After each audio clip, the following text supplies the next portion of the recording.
नमस्ते, स्वागत छ यहाँहरूलाई मेरो च्यानलमा। आज म यहाँहरूलाई फुलौरा बनाएर देखाउँछु।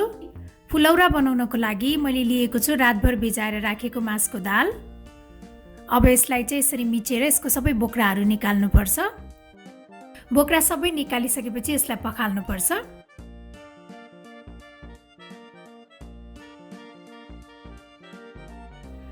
मैले चाहिँ मासको दालको बोक्रा निकालिसकेको छु। अब यसलाई मिक्सरमा राखेर पिस्नुपर्छ। यो चाहिँ पिस्नलाई गाह्रो भयो भने यसमा थोरै पानी राख्दै पिस्नुपर्छ। अब यो रेडी भइसकेको छ। अब यसलाई एउटा मिक्सिङ बाउलमा ट्रान्सफर गर्ने। त्यसपछि अब यो बाँकी रहेकोलाई पनि यसै गरी पिस्ने।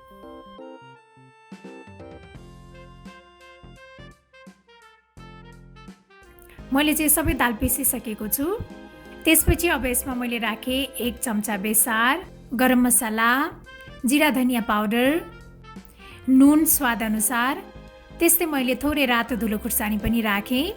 यो चाहिँ अप्सनल हो। त्यस्तै अब अलिकति हिङ पाउडर पनि राख्ने। त्यसपछि यो पिसेको अदुवा लसुन पनि राख्ने। अब यो मसिनो पारेर काटेको हरियो धनिया पनि राख्ने। मैले चाहिँ मसिनो पारेर काटेको हरियो खुर्सानी पनि राखेँ। यदि यहाँहरूलाई धेरै पिरो मन पर्दैन भने यो नराख्न पनि सक्नुहुनेछ।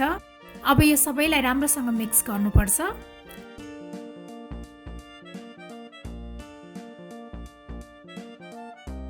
यो राम्रोसँग मिक्स भइसकेको छ।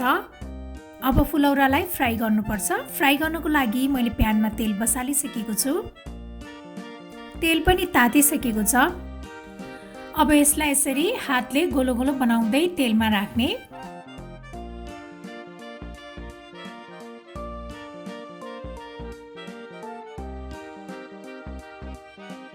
यसलाई चाहिँ रातो हुने बेलासम्म फ्राई गर्नुपर्छ। एक साइड रातो भइसकेपछि अब अर्को साइड पनि फर्काएर पकाउने।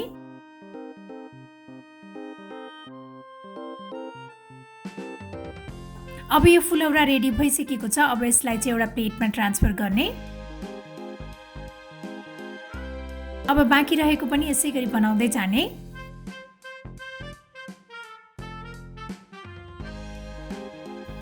मैले चाहिँ सबै फुलौरा बनाइसकेको छु। मैले चाहिँ यो फुलौरालाई चिल्ली सससँग सर्भ गरेको छु। मलाई आशा छ यहाँहरूलाई यो फुलौरा बनाउने सजिलो रेसिपी पक्कै पनि मन पर्यो होला। र मेरो अरू यस्तै रेसिपीहरूको लागि प्लिज मेरो च्यानललाई सब्स्क्राइब गरिदिनु होला र मेरो भिडियोलाई लाइक, शेयर र कमेन्ट पनि गरिदिनु होला। Thank you for watching. Bye by.